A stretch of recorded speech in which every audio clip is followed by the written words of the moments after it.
오늘 요나서 4장, 지난주에 3장 보셨는데 오늘 4장인데요. 4장 1절에서 11절 하물며 아끼지 아니하겠느냐, 하물며 아끼지 아니하겠느냐라는 제목의 말씀으로 말씀 전하겠습니다. 여러분, 세상에 존재하는 모든 생명체는 특징이 있습니다. 특별히 대표적인 특징이 세 가지가 있는데요. 자라고 변하고 열매를 맺는다는 거죠. 자라고 변하고 열매를 맺는다. 근데 여러분, 사람의 생명도 마찬가지인 것 같아요. 아기가 처음 태어나면 여러분 이제 부모 입장에서는 최대 소원, 소망이 뭡니까? 이 아이가 아프지 않고 건강하게 잘 자라는 거잖아요. 저희도 아기 낳아 보니까 그랬거든요. 그런데 어느 날 애가 밤새도록 분유도 안 먹고 밤새도록 먹은 거 다 토해내고 토하다 이제 더 이상 토할 이불이 없을 정도로.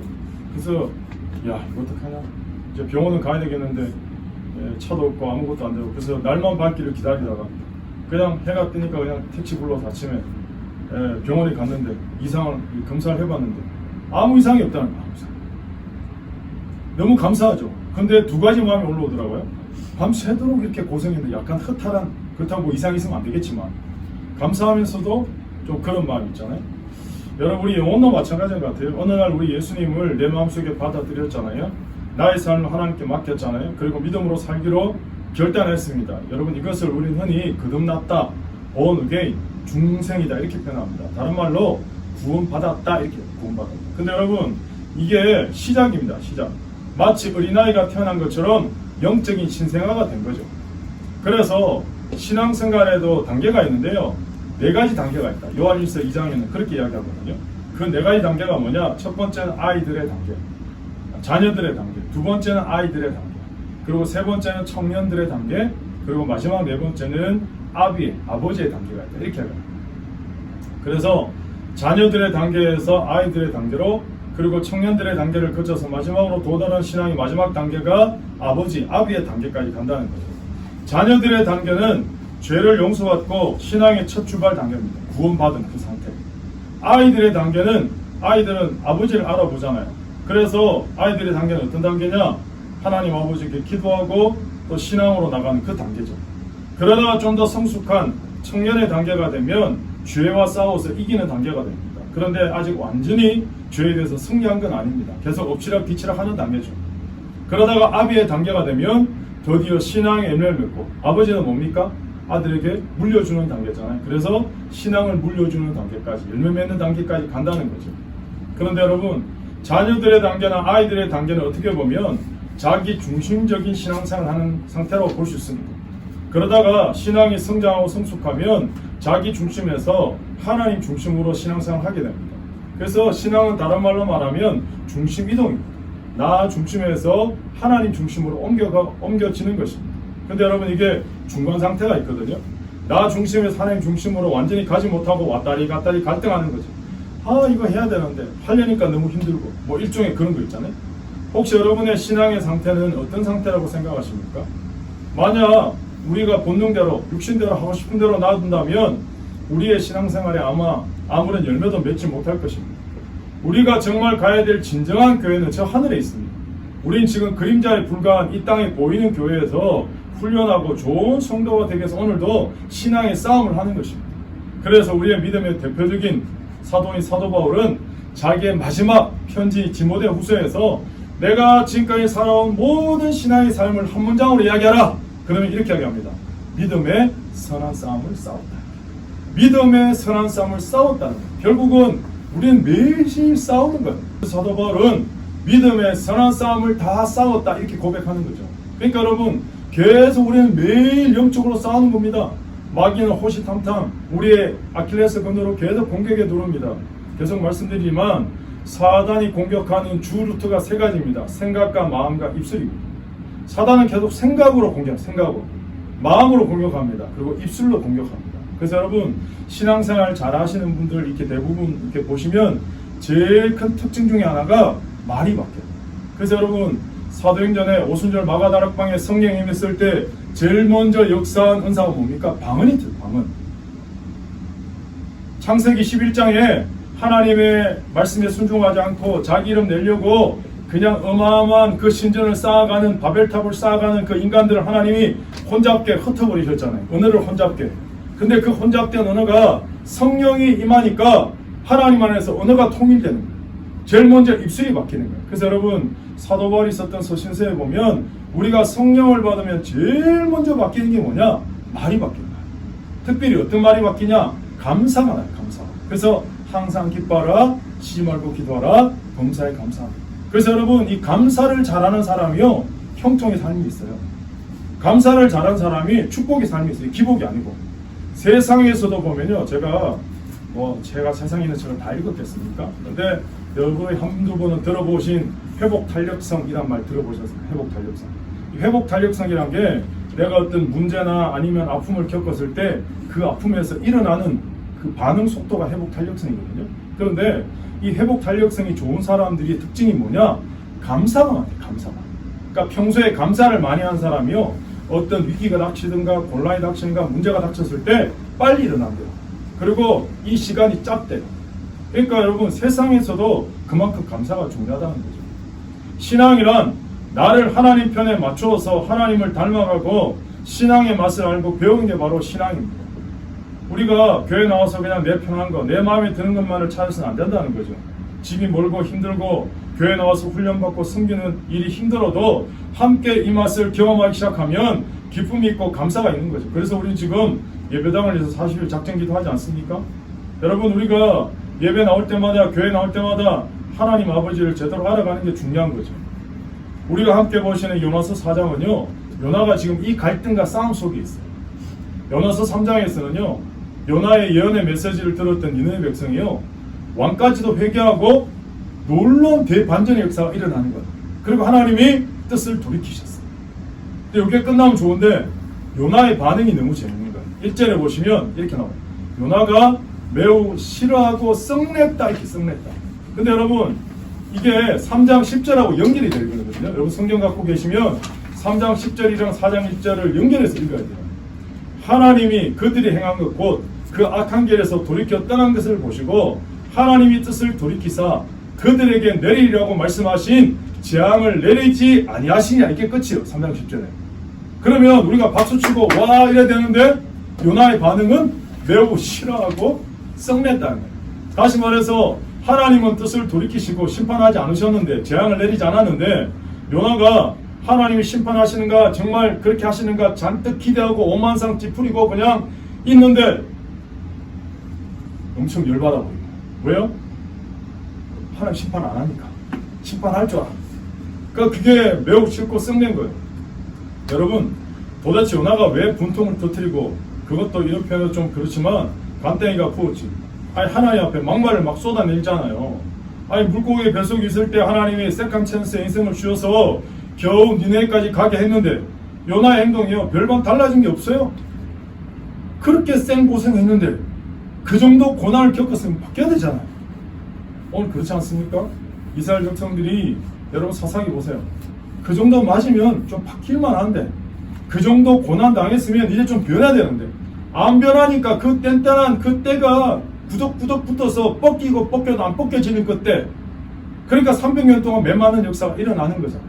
계속해서. 오늘 요나가 지금 하나님 앞에 아니 물고기 뱃속에서 구원 하나님께로부터 옵니다. 그렇게 회개하고 하나님이 두 번째 기회를 주었으면 최소한 그래도 성의를 보여야 되는데, 사흘길이랑 가야 되는 극한 성읍에 그냥 반나절 정도 그냥 성의 없이 외치기나 하고 메시지. 처음부터 요나는 니느웨에 가고 싶은 마음이 없었던 거예요. 그러니까 억지로 끌려, 억지로. 메시지도 대충 전한 거예요. 이게 요나의 본심이거든요.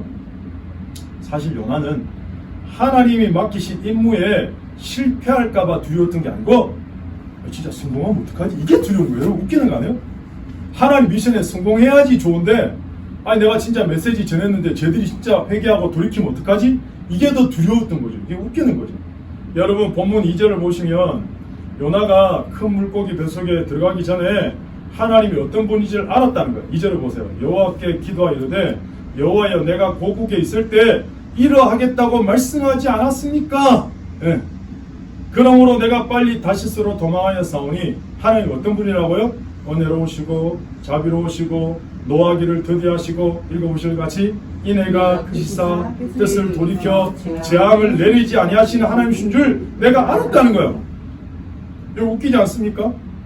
하나님은 은혜로우시고 자비로우시고 노하기를 드디어 하시고 인애가 크시사 뜻을 돌이켜 재앙을 내리지 않은 하나님 줄 알았대. 여러분 알면 뭐예요?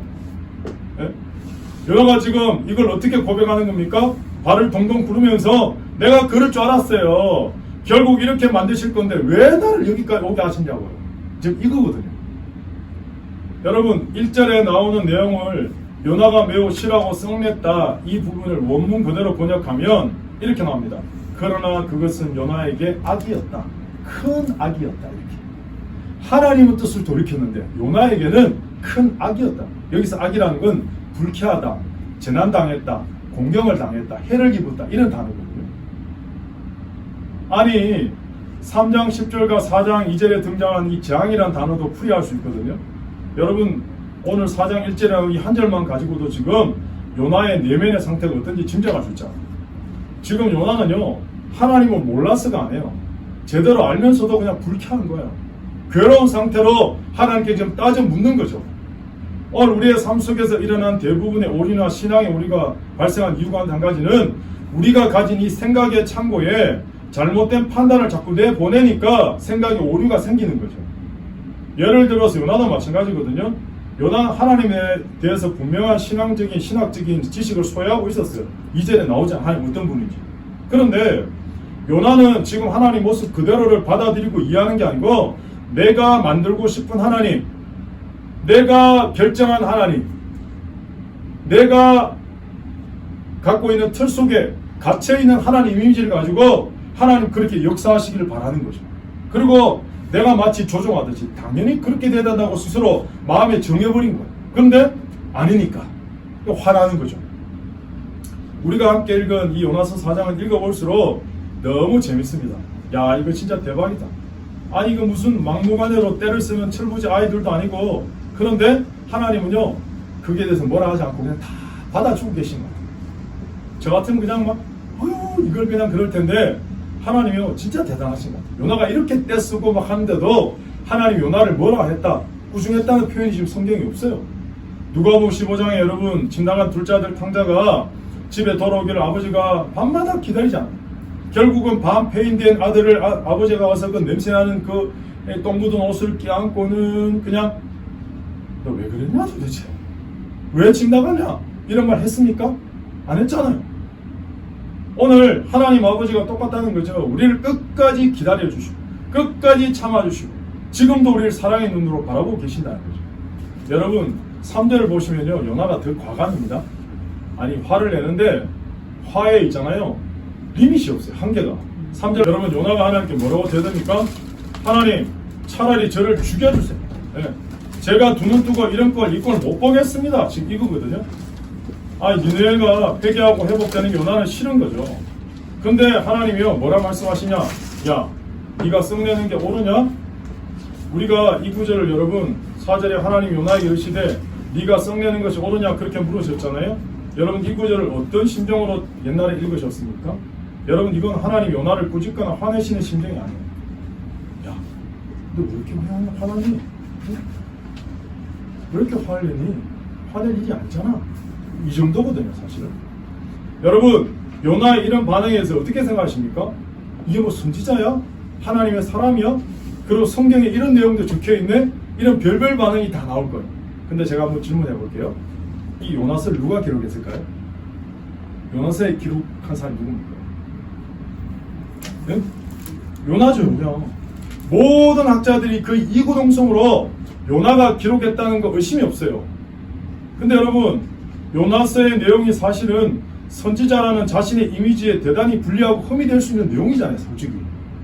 그러나 요나가 마침내 하나님의 은혜를 깨달았기 때문에 하나님의 크신 은혜를 입었기 때문에 자신의 잘못과 행동을 그대로 노출하는 거예요. 공개하고 있는 거예요. 요나는 요나 자신을 변론하거나 내가 영광받는 게 초점이 아니에요. 모든 영광은 하나님께 맞춰져 있는 거죠. 그래서 내가 비록 선지자다운 모습도 못 보이고 내가 비록 하나님의 사람으로서의 정말 말도 안 되는 행동했지만 그리고 불순종했지만 하나님께서 기적적으로 개입하셔서 나를 구출하시고 두 번째 기회를 얻어서 잠깐 순종한 것 같은데 근데 또 하나님께 수치스러울 만큼 편협하고 이기적으로 반응하고 그리고 하나님이 그 나의 오리를 또 바로잡게 해서 하나님의 그 부드러운 방법과 손길로 날마다 함께 하시고 펼쳐주신 그거, 여러분, 이게요 진짜 하나님의 사랑, 찐 사랑을 경험하면, 하나님의 찐 사랑을 경험하면 나의 아픔과 수치가 다 사라집니다. 나의 아픔과 과거의 수치가 다 사라지니까요, 누가 나의 연약함을 건드려도 문제가 안 돼요. 옛날에 조금만 건드려봐 그냥 막 발끈하고 그냥 그것 때문에 막 불같이 그냥 혈기가 올라오는데, 이제 하나님의 찐 사랑을 경험하면 그냥 너덜너덜해도 괜찮아요. 나 그런 사람이야. 그런데 하나님 나를 변화시켰어. 하나님이 나봐, 나의 이 존재가 하나님의 살아계시며, 이렇게 고백하게 되는 거죠. 저는 가끔씩 십자가에서 우리 죄를 대신해서 달리신 예수님 생각할 때마다 전율이 느껴질 때가 있어요. 만약 십자가에 달리신 예수님이요, 밑에서 로마 병사들이 여러분 성경에 조롱하지 않습니까? 네가 진짜 하나님 아들 맞냐? 자기 목숨 하나도 못 건지면서 무슨 인류를 다 구원하겠다고 웃기고 있네. 말도 안 돼. 그리고 온갖 조롱, 자존심 다 끌고 놓지 않습니까? 만약 예수님께서 우리가 보는 요나서에 등장하는 요나 같은 마음이라면, 하나님 잠깐만요, 그리고 십자가 조금 있다 다시 짓게 하고는 내려와서, 그래 내려왔다 어쩔래, 이것들이 여러분, 그러면 다 십자가 올라가서 십자가 지고, 약간 그런 상상 한 번씩 해볼 수 있잖아요. 근데 예수님 그렇게 하지 않았어요. 온갖 조롱, 멸시, 수치, 하나님이신 그분이 그대로 다 당했잖아요. 사실 요나는 처음 선지자로 활동할 때는 고국의 국방을 강화하고 하나님의 메시지를 올바로 전하는 선지자로 사용된 사람입니다. 요나가 살던 시대 북이스라엘은요 최고의 전성기였습니다. 요나도 소위 세상에서 말하는 성공적인 선지자였습니다. 그러나 오늘 우리가 보는 요나서의 상황은 완전히 정반대입니다. 요나 선지자는요 하나님의 은혜로운 이 신문에 분통 터뜨리고 화까지 내고, 그리고 요나서 끝이 나버린 거예요. 요나는 처음부터 니네 가고 싶지 않았거든요. 왜? 아수르의 붕은 북이스라엘의 멸망과 직결된 문제이기 때문에. 물론 당시에 아수르가 외부적으로는 북방의 민족 때문에 힘들고 내부적으로도 기근과 전염병 때문에 국력이 상당히 위축되어 있었어요. 그에 비해서 북이스라엘은요, 북이스라엘 나라 만들어진 후에 최고로 영토로 확장이 되고 부흥하는 그 역사가 일어나는 시기가 딱 맞물린 거예요. 북이스라엘은 최고 전성기인데 아수르는 굉장히 약해진 거죠. 근데 이 상황에서 적국인 아수르 가서 복음을 전하라고? 요나가 가기 싫은 거죠. 내가 다시 적국이 잘 되는 거, 얼음 반푼 어치 없다는 거야. 난 못하겠다는 거야. 요나가 그렇게 생각하고 있는 거죠. 여러분 아시는 것처럼 북이스라엘은 여로보암의 쿠데타로 세워진 나라 아닙니까? 마지막 호세아 왕까지 여러 명의 왕이 올라갔다 내려갔다 왔지만, 하나님 평가하실 때 단 한 명도 북이스라엘은요 칭찬받은 왕이 없어요. 평가표를 만들면 X, 더블 X, 트리플 X. 잘했어요? 없어요? 모든 왕들이요, 심지어는 얼마 왕위를 유지하지 못해. 어떤 왕은요 2달 만에 회의당하기도 하고, 일주일 만에 쿠데타 때문에 또 살해당하고 죽기도 하고, 이런 비극이 이스라엘 역사에 계속 있었거든요. 근데 여러분, 요나 선지자 당시에 여로보암 2세가 몇 년 동안 왕이 있었는지 아십니까? 무려 41년. 어마어마하죠. 다윗이 40년 억노를 했거든요. 다윗이. 근데 여로보암이 2세가 41년 동안 북이스라엘 왕자가 있었다니까요. 그러니까 최대로 국가가 번성하게 만들었다는 거죠. 근데 하나님은요 이걸 어떻게 평가하시냐? 네가 잘해서 그런 게 아니고 하나님이 베푸신 궁율 때문에 그렇게 됐다는 거예요. 하나님이 베푸신 궁율 때문에 하나님이 그렇게 북이스라엘이 말도 안 듣고 악한 왕이 올라갔다 내려갔다 했지만, 그러나 하나님이 그래도 버리지 않으시고 하나님의 그 궁율과 그 헤세드의 사랑 때문에 하나님이 그래도 이렇게 부흥하게 해주신 거예요. 근데요 북이스라엘 사람들은요 다 자기가 잘나서, 자기가 잘해서 그렇게 잘 먹고 잘 살게 된 줄로 착각했다. 그러니까 어떻게? 하나님을 떠나요. 우상에 쩔어 사는 거예요. 결국 북이스라엘이 다시 국력이 회복된 아수르에게 처참하게 멸망당하잖아요. 지금 하나님이 요나에게 말씀하시고자 한 주 내용과 한 가지는 뭐냐 하면, 니네 북이스라엘도 우상에 쩔어 살 때, 고난이 너무 심했을 때, 아무도 도울 자가 없을 때 내가 도와줬잖아. 내가 니네 나라 자살게 해줬잖아. 이방 나라인 아수르도 하나님 보실 때 똑같다는 거예요. 니네는 왜 니네만 잘 먹고 잘 살아야 돼? 내가 볼 때는 아수르나 니네나 똑같은데. 그래서 내가 아수르도 복음 전해서 하나님 믿게 하려고 하는 건데, 그래서 니네 요나 너를 보내는 거잖아. 근데 니네가 왜 화를 내? 근데 요나는 적국인데 내가 복음 전하러 갑니까? 원수나라에 가서 어떻게 복음을 전합니까? 이거잖아요. 아마 니네 사람들은요, 요나가 전한 메시지보다 북이스라엘 출신의 선지자 요나가 그 나라에 왔다는 자체가 벌써 충격적인 뉴스였어요. 요나가요, 니네 성읍 동쪽에다가 그냥 풀떼기로 얼기설기로 초막 하나 짓고는 그래도 미련을 못 버린 거예요. 어떤 미련? 그래도 하나님이 니네를 멸망시킬 거예요. 끝까지 자기 생각에서 못 벗어난 거예요. 여러분, 요나가 건축가 출신이 아닌 이상 초막을 대충 짓지 않았겠습니까? 그런 모습을 보신 하나님이요, 6절에 보시면 박넝쿨로 햇빛을 가려주신 거예요. 작년에 우리나라 여름이 얼마나 더웠습니까?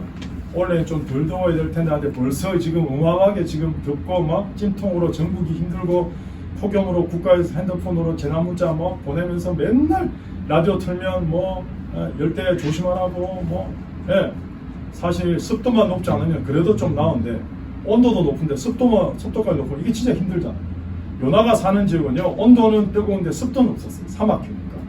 그래서 그늘에만 들어가면 시원하거든요. 특징이. 그러니까 하나님이 얼마나 세밀하신지 요나를 위해서 깜짝 쇼를 준비하신 거죠.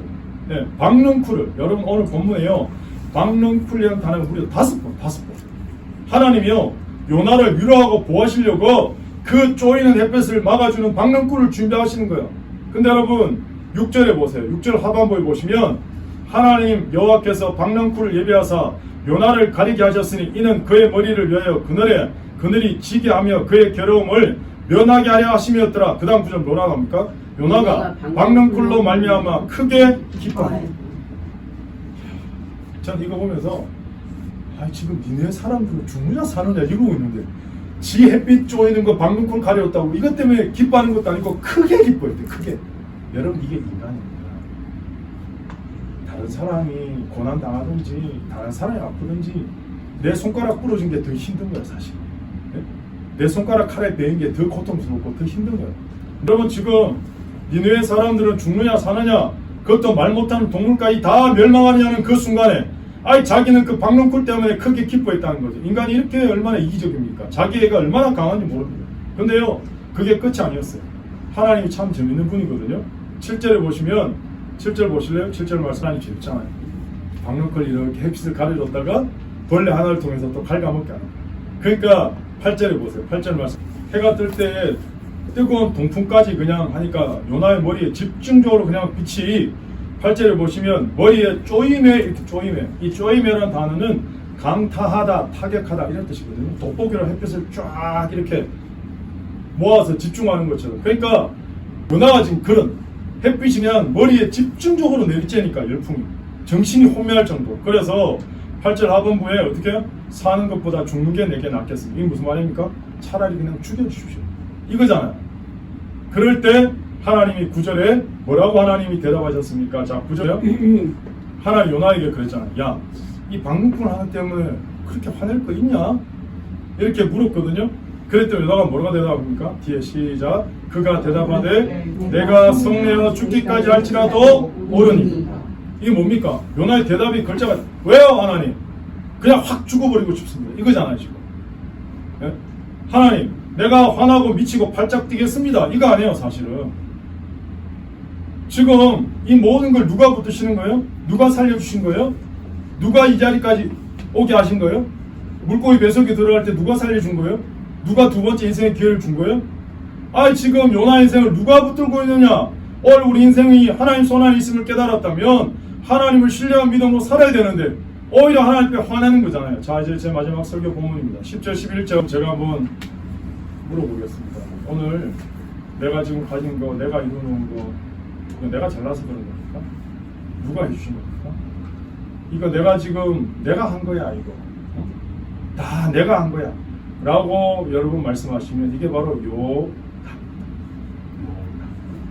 솔직히 오늘 우리가 이 사건을 볼 때 우리 인생의 대차 대조표를 그래서 한번 평가해 봐야 됩니다.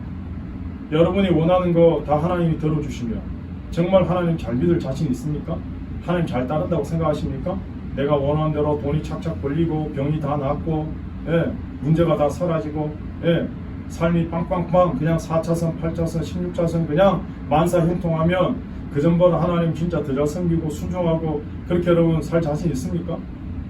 근데 그렇게 안 되니까 하나님께 그냥 왜 안 주시냐고 막 내가 하나님이 안 주시니까 잘 못 믿지 않냐고 막 그러면 예수님 당시도 똑같아요. 예수님이 직접 말씀하시잖아요. 공중난 새를 봐라, 들에 피는 백합화를 봐라. 아니 이거 다 니네 하늘 아버지께서 먹이시고 입히시는데 니네는 저 공중의 새보다 저 풀떼기보다 더 귀한 존재인데 왜 염려하냐고. 왜 무엇을 먹을까 마실까 입을까 염려하냐고. 로마서 8장 32절에 하나밖에 없는 독생자를 주신 하나님 아버지께서 우리에게 모든 것을 은사로 선물로 주시지 않겠느냐 말씀하시는 거다. 여러분 지금 누가 문제입니까? 여자가 대충 사흘 길을 겨우 가해 다닐 수 있는 니느웨 성을, 큰 성을 그 반나절만 살짝 그냥 말씀 성의 없이 전하고 말았잖아요. 그런데도 하나님은 그것까지도 사용하셔서 회개와 회복 역사를 이뤄내시는 분이죠. 문제는 우리 자신이거든요. 요나. 오늘 이 시간 우리가 우리 자아와 고집을 내려놓고 꺾지 않으면 아무리 하나님이 뜻을 세우시고 이루시려고 해도 헛되다는 거예요. 선지자인 요나를 보세요. 여러분 세상이 죄가 많아서 문제입니까? 진짜 세상이 음란하고 퇴폐한 게 그 세상이 문제입니까? 여러분 성경을 보세요. 역사를 보세요. 세상이 마지막이 언제 옵니까? 사사기체가 그렇게 얘기하잖아요. 사사들이 다 사라지고 말씀의 기준이 사라지니까 죄의 사이클과 타락 역사가 계속 오잖아요. 그래서 요나인 내가 바뀌면, 내가 변하면 가정이 변하는 거야. 내가 변하면 캠퍼스가, 직장이, 한국교회가, 이 땅이 새롭게 바뀔 줄로 믿습니다. 그래서 요나스가 우리에게 주시는 메시지 하나를 꼽으라 그러면 너만 잘하면 됩니다. 너만 잘하세요. 사실 요나스는 미완성의 책이거든요. 여러분 요나스 마지막에 이렇게 나오잖아요. 내가 어찌 아끼지 않겠느냐 그러고 끝나버려요. 그러니까 요나스가요 하나님의 질문으로 끝이 나는 거예요. 아니 결론이 내려져야 되는데 요나스가 미완성의 결론이 안 났어요. 지금 결론이 뭡니까? 요나와 하나님이 지금 충돌하고 있거든요. 첫 번째는 요나가 옳다고 생각하는 것과 하나님이 옳다고 생각하는 게 충돌이 발생합니다. 두 번째는 요나가 아끼는 것과 하나님이 아끼는 게 충돌이 발생합니다. 사실 여러분 신앙생활이요 이거 두 가지 문제로 다 갈등을 겪고 오늘 우리는 내가 변해야 되는데 내가 변하기보다는 내 생각과 고집을 하나님께 계속 관철시키려고 하는 거예요. 시간이 변해도 안 바뀌는 거예요. 요나서에 나오는 이 미완성이요 결국 어디서 완성된지 아십니까? 바로 사복음서에 예수님의 말씀을 통해서 이게 완성이 됩니다. 당대 종교 지도자들에게 예수님이 경고하시거든요. 마태복음에 2번, 누가복음에 1번 종교 지도자들이 예수님께 찾아와서 표적을 구할 때 예수님이 이렇게 말씀하세요. 마태복음 12장 39절에 또 12장 40절에 악하고 음란한 이 세대에 요나의 표적 외에는 보여줄 게 없다. 인자도 사흘 동안 땅 속에 있으리라 이렇게 말씀합니다. 오늘 우리가 그런 의미에서 예수님을 제대로 믿고 예수님을 제대로 믿었다면 우리가 믿지 않은 영혼들에게 복음을 전해서 예수 믿게 하고 믿는 것 같은데 제대로 안 믿는 영혼들 잘 붙들어주고 그리고 그들이 하나님께 날마다 나갈 수 있도록 도와주는 이 역할이 대단히 중요하다. 그래서 오늘 예배를 통해 저와 여러분이 이 영광스러운 복음 전도사에게 초청받은 거예요. 그런데 사단은요 할 수만 있다면 우리가 복음 전하지 못하도록 우리 발을 다 묶어 두려고 하는 거예요. 사도행전 내용을 보시면 제자들이 언제 가장 핍박받습니까? 복음 전할 때잖아요. 사도 바울도 마찬가지 아닙니까? 가장 박해 어려움을 겪을 때는요 예수님의 복음을 전할 때. 성경에서 복음을 전하면 핍박이 온다 말씀했잖아요. 오늘도 전 세계에서 복음 전하다가 목숨 잃는 사람들이 얼마나 많습니까? 우리가 생활하면서 한 영혼을 제대로 건지지 못한 이유는요 쉽게 포기하기 때문에. 한 영혼이 제대로 주님께 돌아오려면 시간이 필요합니다. 희생이 필요합니다. 기다려야 됩니다. 믿어주고 기다려야 됩니다. 번번이 속을 줄 알지만 그래도 순진하게 하나님만 믿고 하나님 바라보고 복음의 씨앗을 뿌려야 됩니다. 여러분 세계 역사를 들어보면 기독교만큼 세계 문명을 뒤바꿔놓은 종교가 없습니다. 인간의 권리를 신장시키고 사람답게 사는데 결정적인 가치관과 사상과 법을 제공한 종교는요 기독교밖에 없습니다. 복음이 들어간 것보다 사회가 바뀝니다. 어디 여러분 여성이 남자처럼 인권이 존중되는 사회가 어디 있습니까? 기독교가 들어가는 거예요. 지금도 전 세계 보세요. 복음이 들어가니까 이런 일이 벌어지잖아요. 자유와 평등 사상이 어디서 나왔습니까? 복음에서 나왔죠. 자본주의 사상이 어디서 나왔습니까? 바로 기독교 사상이 나왔잖아요. 그러므로 기독교가 전파되는 곳마다 세상이 변화되는 결과는 말로 다 설명할 수 없을 정도예요. 미국 교회가 파송한 선교사 안드로드 1세가 한국교회 아버지라고 일컬어지는 분이거든요. 이분은 처음부터 조선에 선교를 올 생각이 없었어요. 원래 인도로 가려고 그랬거든요. 근데 어느 날 신문에 이런 소식이 나왔어요. 구한말 조선이 미국과 한미 수호조약을 체결하고 운호를 개방하는데 그곳에는 한 번도 예수란 이름을 들어보지 못한 1300만 영혼이 살고 있다. 그런데 아무도 그곳에 복음을 전하려고 하는 사람이 없다는 소식을 듣게 됩니다. 너도는 자기가 인도 가야 되니까 조선으로 갈 사람을 자기가 막 찾고 다닙니다.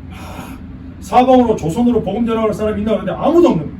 근데 어느 날 새벽에 기도하는데 주님이 이 안에 어떤 음성을 들려주냐면 야, 너는 왜 다른 사람 찾냐? 네가 가면 안 되겠냐? 그 마음을 주시는 거예요. 그래서 인도로 순교로 가려고 하는 걸 포기하고 언더우드가 조선에 복음을 전하러 가기로 결단하고 1885년 4월 5일 부활절 주일 아침에 전울방으로 26세의 나이로 결혼도 하지 않은 채 첫 발을 내딘 거죠. 무려 31년 동안 너무 과로하게 사역하는 바람에 57세로 세상을 떠납니다. 근데 이 한 사람이 남긴 족적이 엄청나잖아요. 선교사로, 학자로, 번역가로, 정치가로. 근데요, 자기만 그런 게 아니고 무려 4대까지 이 한국 땅에 살면서 한국 사회와 교회에 헌신한 거예요. 2대 원한경, 3대 원이란, 4대 원한강 선교사. 언더우드란 이 한 집안이 수많은 세월 동안 한국 나라 전체, 한국교회에 끼친 영향이 어마어마한 거예요. 근데요, 이 집안이 이제 한국에서 다 철수했거든요. 수년 전에 마지막 갈 때 딱 이 한마디 했어요. 다 주고 떠납니다. 다 주고 떠납니다. 이 한 가정이 한국 땅에 100년 넘도록 헌신하고 섬긴 덕분에 오늘 우리 한국교회가 누린 이 축복을 생각해보세요. 한국 사회가 누린 축복을 생각해보세요. 여러분 언더우드만 그렇습니까?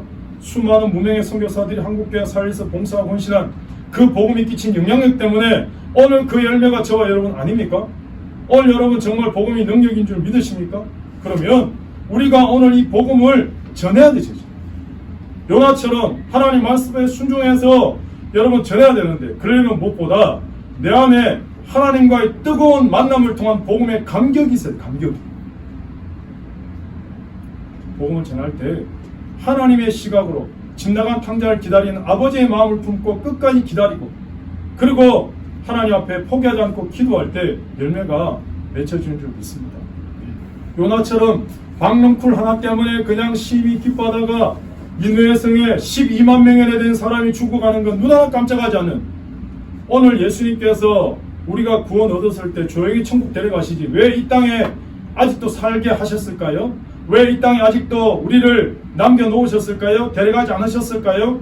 오늘 주님이 우리 교회와 우리에게 부탁하신 마지막 땅끝까지 복음 전하는 그 명령, 그 사명에 앞장서기를 주님 원하시는 거죠. 그런 의미에서 저와 여러분이 부름받은 하나님의 사람으로 쓰임받는 복된 하나님의 축복하신 인생 되시기를 예수님 이름으로 축복합니다.